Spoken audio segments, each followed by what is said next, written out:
지난 금요일이죠. 시민의 발 지하철에서 추돌 사고가 일어났습니다. 사고 원인은 열차를 자동으로 멈추게 해주는 신호기가 잘못 작동했기 때문인 것으로 추정되고 있는데요.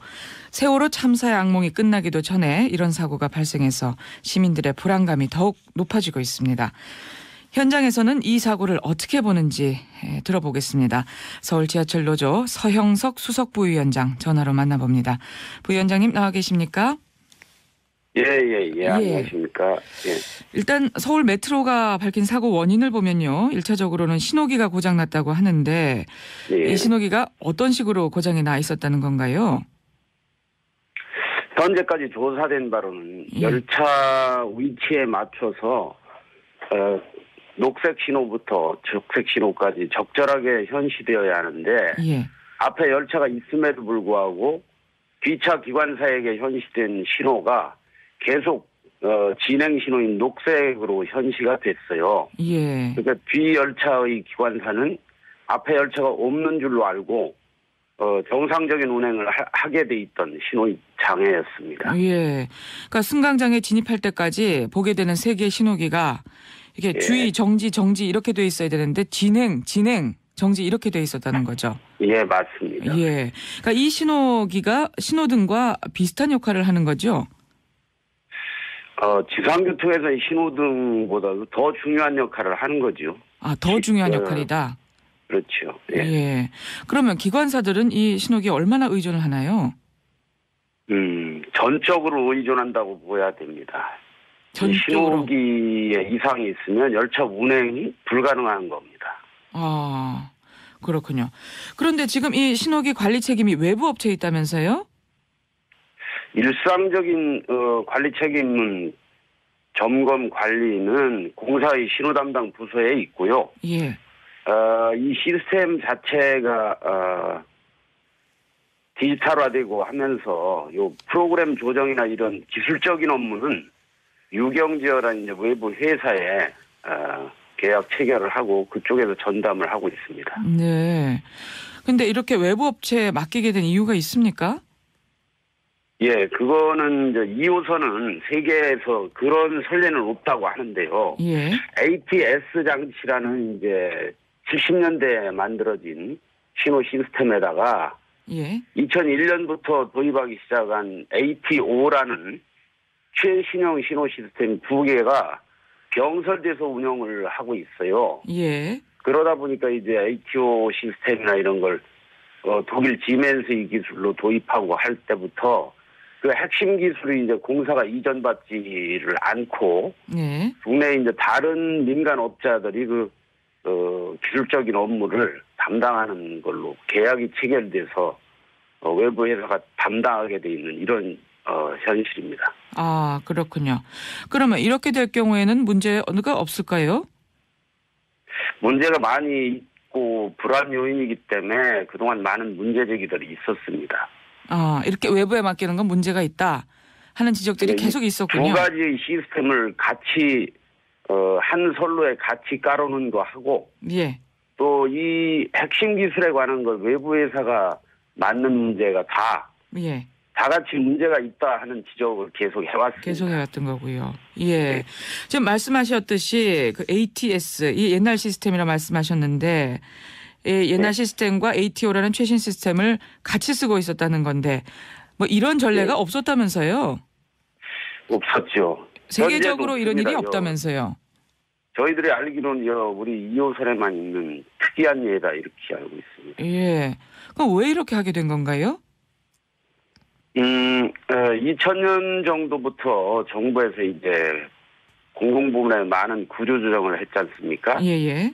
그 당시 이제 지하철에서도 인력을 감축하거나 하기 위해서 또한 또 그동안 이제 오래 쓰던 전동차가 노후화돼서 폐기하게 되면 어차피 새로운 전동차를 도입하게 되니 신호 시스템도 거기에 맞춰서 이제 새로운 시스템으로 바꿔야 될 이유도 있었어요. 그래서 2호선에 이제 1인 승무를 하기 위해 1인 승무에 맞는 신형 전동차를 도입하려면 신호 시스템도 바뀌어야 되는데 이것이 이제 그 많은 차량을 한 번에 바꿀 수가 없으니까 예산상의 문제로 구형차를 운영하면서 또 부분적으로 신형차를 또 계속 해야 되는 것 때문에 예. 신호 시스템을 두 가지를 다 깔고 운영을 하게 됐던 겁니다. 아, 근데 이렇게 되면 신호 간섭이 일어날 가능성도 있는 거잖아요, 당연히. 많이 있죠. 예, 그게 위험한 부분입니다. 그러면 이렇게 신호 간섭으로 인한 오작동들이 이전에도 있었나요? 2001년부터 ATO 시스템을 까는 작업을 해서 2006년에 완공이 됐는데 대략 한 2, 3년간은 이제 안정이 안 된 상태이기 때문에 많은 장애가 났었고요. 예. 그래서 그런 장애가 날 때마다 이제 보완하고 하면서 2009년 이후엔 비교적 이제 안정적으로 시스템이 정착됐다 이렇게 보고 있었습니다. 아, 근데 다행히 지금까지 큰 사고는 없었던 거고요.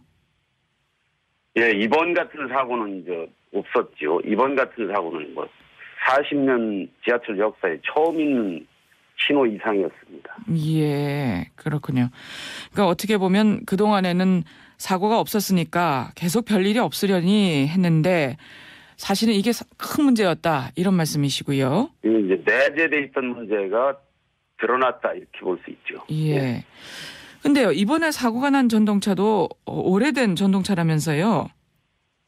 예, 90년에 제작돼서 25년 가까이 된 노후 전동차입니다. 예, 그러니까 한 25년쯤 됐다고 하면 이게 많이 오래된 건가요?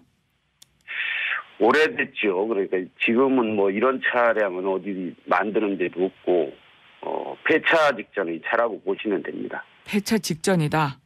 예. 아, 그렇군요. 그러면 서울 지하철 중에 이렇게 25년 이상 된 전동차는 얼마나 될까요?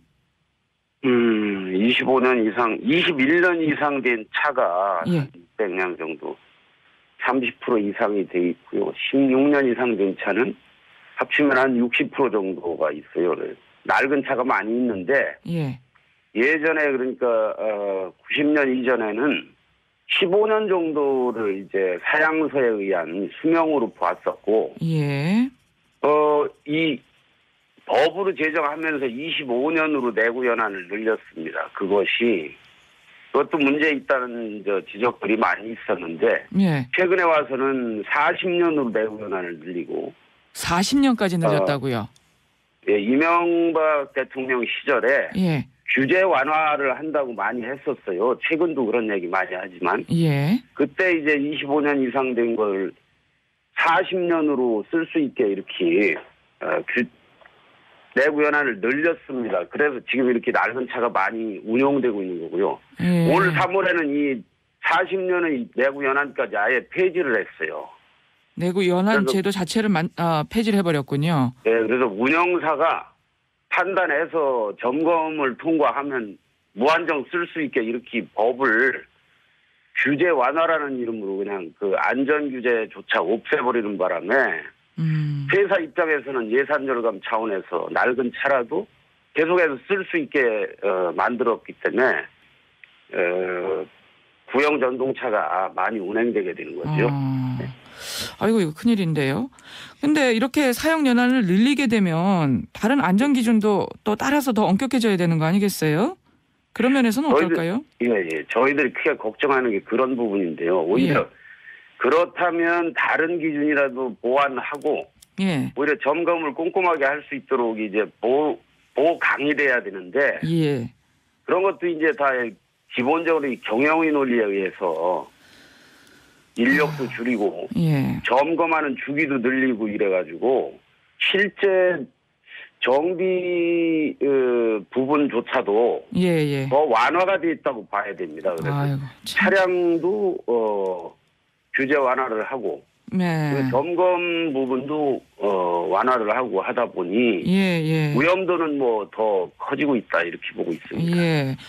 아이고. 지하철 같은 경우 2000년 이후에 정비 인력이 대략 620명 정도 감축이 됐는데 정비 인력까지 지금 또 감축된 상태고. 그렇죠. 2,600명 정도에서 이제 600명 정도로 감축하고 일부 경정비 부문은 또 외주에 용역을 주고 이런 식으로 운영하고 있어요. 그래 걱정이 많습니다. 인력도 감축되고 안전 기준도 이렇게 예. 더 느슨해지기만 하고 있고 규제도 없어지고 큰일이네요. 더구나 또 뭐 신분당선 같은 경우는 무인운행하고 있기 때문에 기관사분들 예. 상당히 걱정이 많다고 들었습니다.